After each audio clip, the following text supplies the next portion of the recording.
Let go of everything you thought you knew about plant-based baking. Today, we're making an anti-inflammatory Easter onion pie with smoked tofu that can truly help support your body from within. There's no meat, no eggs, and no cholesterol, yet it's so satisfying it can easily rival even the heartiest grilled dishes. If you're dealing with inflammation, taking care of your gut, or simply want to surprise your loved ones this Easter, this recipe may become your new favorite. Watch until the end, and you'll see why a simple onion is considered a powerful, often overlooked ally for better health. Let's start with the base. You'll need about 500 grams of onions. A quick pro tip, look for red or purple onions. They're especially rich in quercetin. Quercetin isn't just a fancy word, it's a plant compound known for its anti-inflammatory properties and its role in supporting the body's natural defense systems. In simple terms, it helps calm inflammatory processes and supports overall health. Onions are also a wonderful food for your gut. They're rich in prebiotics, specifically FOS and inulin, which help nourish beneficial bacteria like bifidobacteria.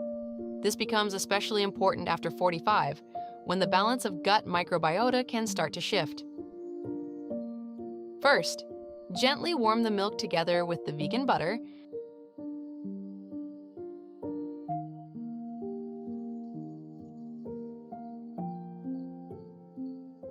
Then mix the flour, salt, and sugar. Add the warm milk butter mixture and the yeast. Knead for 10 minutes.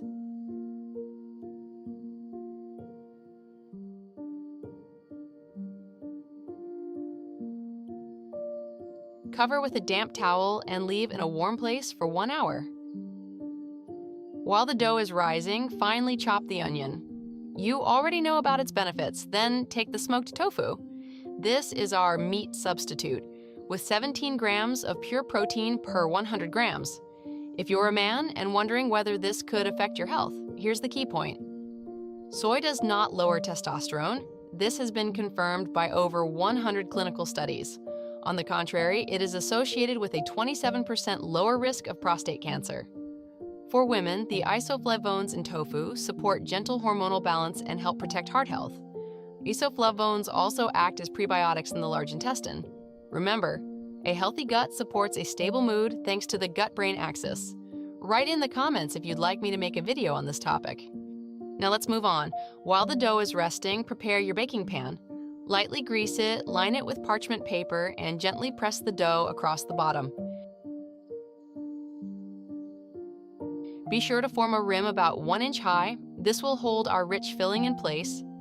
Cover with a towel and let it rest for another 30 minutes so the dough becomes light and airy. And now, the magic of onions. Finely chop them and cook gently with a small amount of oil. We're not looking to brown them. Just soften them over medium heat until they turn translucent. And the tofu should also be lightly pan-fried using just a few drops of oil. This adds great texture and gives us a satisfying, cholesterol-free source of plant protein. Now for the final touch. Whisk a little flour with water until smooth, then stir it into the onion mixture. Add the plant-based cream for a rich, silky texture. And here come the flavor boosters. Along with some digestive support, cumin, salt, pepper, and a pinch of nutmeg. Cumin and nutmeg don't just add a warm, festive aroma, they're also known for supporting healthy digestion. Spread the onion mixture over the dough and generously top it with the golden tofu cubes. It already looks incredible. Place the pie on the middle rack of a preheated oven at 392 degrees Fahrenheit. Bake for about 40 minutes, and your anti-inflammatory Easter masterpiece is ready. Just look at that crust. It looks like something from a high-end restaurant, yet it's incredibly budget-friendly. You're not just enjoying a pie, you're choosing ingredients that help your body feel balanced and supported. Subscribe if you'd like to see food not just as calories, but as something that truly benefits your well-being. And tell me in the comments, would you consider replacing traditional egg-based dishes with a pie like this Easter? Wishing you a wonderful holiday. Happy Easter.